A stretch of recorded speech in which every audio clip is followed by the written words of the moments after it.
का बजट बुधवार को पेश हुआ। 6,90,000 करोड़ से ज्यादा का बजट पेश हुआ और सीधे इस वक्त बातचीत करने के लिए वित्त मंत्री सुरेश खन्ना जी न्यूज 18 पर एक्सक्लूसिव हैं।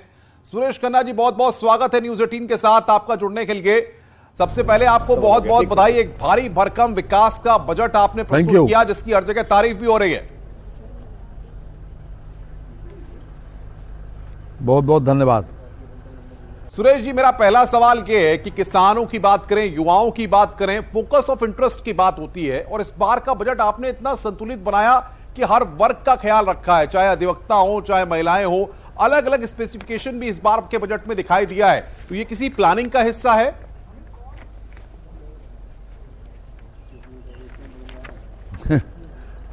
हम लोग जो है सभी तरीके की प्लानिंग करते हैं और इसमें सभी वर्गों का ख्याल रखा गया है। विशेष रूप से जैसा मैंने प्रारंभ में ही कहा था कि हमारे फोकस में किसान, महिला और युवा रहेंगे, साथ ही साथ बेसिक इंफ्रास्ट्रक्चर भी रहेगा। उसका पूरी तरीके से हमने पालन किया है। सर, सबसे बड़ी बात यह है कि जिस तरीके से बजट पेश हुआ, विपक्ष को लेकिन संतुष्ट नहीं कर पाए। विपक्ष लगातार बजट को लेकर के वही रटी रटाई बातें कहता रहा। कारण क्या लगता है आपको, विपक्ष बजट से खुश क्यों नहीं है? न तो समझना चाहते हैं और जो समझना ही न चाहे तो उसको क्या करें। जो लोग समझना चाहें उनको तो समझा सकते हैं, लेकिन जो लोग समझना नहीं चाहते उनको क्या समझाएंगे। सुरेश जी, जिस तरीके से इकोनॉमी को लेकर के बड़े फोकस हो रहे हैं, GIS हुआ, ग्लोबल इन्वेस्टर समिट हुई और निवेश को आकर्षित करने के लिए सरकार लगातार कोशिश कर रही है। ऐसे में अब जो ये बजट आया है, इसके बाद पूरे साल किस तरीके से प्रारूप रहेगा, लाइन ऑफ एक्शन कैसे रहेगा, एरिया ऑफ इंटरेस्ट किस तरीके से है, कौन कौन सी चीजों को आप पहले करने वाले हैं, उसके बाद आप करेंगे? देखिए सबसे ज्यादा फोकस हमने इंफ्रास्ट्रक्चर पे दिया है। इंफ्रास्ट्रक्चर जो जो आगे बढ़ता है त्यों त्यों हमारे रोजगार के अवसर सृजित होते हैं और सबसे ज्यादा आवश्यकता उसी बात की है कि ज्यादा से ज्यादा रोजगार के अवसर सृजित हो, क्योंकि जब रोजगार के अवसर सृजित होंगे, लोगों को रोजगार मिलेगा तो उनके पास परचेजिंग पावर बढ़ेगी। परचेजिंग पावर जब बढ़ेगी तो मांग बढ़ेगी। ये हमारी पूरी आर्थिक स्थिति को, इकोनॉमिक स्थिति को स्ट्रेंथन करता है। युवाओं की बात हो रही है और रोजगार की बात हो रही है। सुरेश खन्ना जी, इंफ्रास्ट्रक्चर की बात हो रही है और जब इंडस्ट्री आएंगी तो रोजगार भी सृजन होगा। जाहिर तौर पर इस बजट से कैसे रोजगार सृजित होगा, कैसे तमाम चीजें होंगी, उस फैक्टर को आप अब तमाम उत्तर प्रदेश की जनता को जरा समझाइए। तमाम लोग आपको सुन रहे हैं। सुनिए, जो लिंक एक्सप्रेस वे बना रहे हैं, गंगा एक्सप्रेस वे बना रहे हैं, इसमें मिट्टी की ज़रूरत है, सीमेंट की ज़रूरत है और मोरंग की ज़रूरत है, लेबर की ज़रूरत है। ये सब तमाम चीज़ें, जितने लोग इससे जुड़े हुए होंगे उनको रोज़गार मिलेगा और ये कोई बिना रोज़गार सृजित हुए ये एक्सप्रेस वे नहीं बनते। जो कुछ भी हमने निर्माण कार्य करते हैं उसमें हर निर्माण कार्य में रोज़गार सृजित होते हैं। ये बहुत मोटी बात है, इसमें बहुत ज़्यादा गहराई की बात नहीं है, इसलिए ये लोगों को समझ लेना चाहिए। साथ ही साथ यूथ के बारे में दो अप्रोच है। एक अप्रोच ये है कि हम उनको रेवड़ी बांट के उनको धोखा दें और एक अप्रोच ये है कि उनको अपने पैरों पर खड़ा करके उनको वास्तव में रोजगार के लायक बनाएं ताकि वो अपने आप सेल्फ रिलायंट हो सकें। हमने 3600 करोड़ रुपए का प्रोविजन किया है स्मार्टफोन और टैबलेट के लिए। पिछले साल 20 लाख लोगों को हमने दिया था।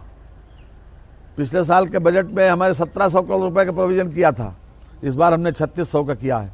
इसके अलावा हमने ज़्यादा से ज़्यादा जोर इस बात पर दिया है कि उन लोगों को हम ट्रेंड करें, उनको प्रशिक्षित करें और हर प्रकार का प्रशिक्षण उनको दें ताकि वो अपने पैरों पर खड़े हो सकें, अपना रोजगार सृजित भी कर सकें, कमा भी सकें और नौकरी के लायक भी बन सकें। आप कह रहे हैं कि विपक्ष जो है बजट को समझ नहीं पाया। किसानों की जहां तक बात है, जी, हमने हर तरह से, आप कह रहे हैं कि विपक्ष जो है बजट को समझ नहीं पाया, तो क्या कोई ऐसी क्लास भी लगेगी जिसमें विपक्ष के विधायकों को भी आप बजट समझा दें ताकि वो समझ पाएं कि वाकई में उत्तर प्रदेश के विकास का बजट है, झूठ का पुलिंदा नहीं है? जो लोग समझना न चाहें उसके लिए हम कुछ भी नहीं कर सकते हैं। Thank you very much.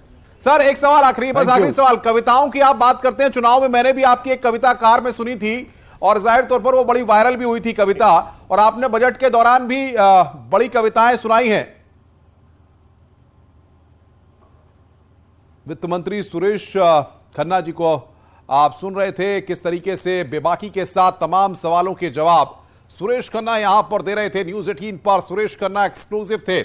Budget के मसले पर अपनी बात को उन्होंने रखा है, स्मार्टफोन टैबलेट के लिए बजट रखा है, इस बात को उन्होंने कहा। यूथ को रोजगार लायक बना रहे हैं, इस पर उन्होंने अपनी बात को रखा है।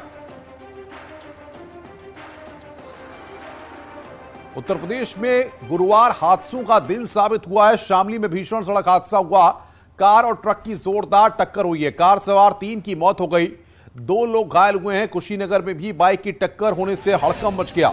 हादसे का सीसीटीवी सामने आया है, 4 लोग इसमें घायल हुए हैं। उन्नाव में बेकाबू ट्रैक्टर का कहर देखने को मिला, बाइक सवार को रोकने के बाद ट्रैक्टर पलट गया। इस हादसे में एक शख्स की इलाज के दौरान मौत हो गई है, जबकि एक की हालत गंभीर बनी हुई है।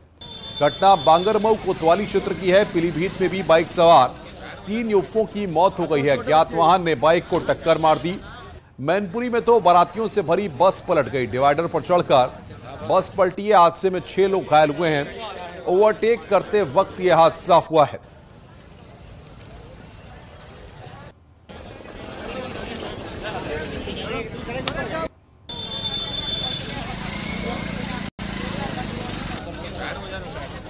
तो छोटे बच्चे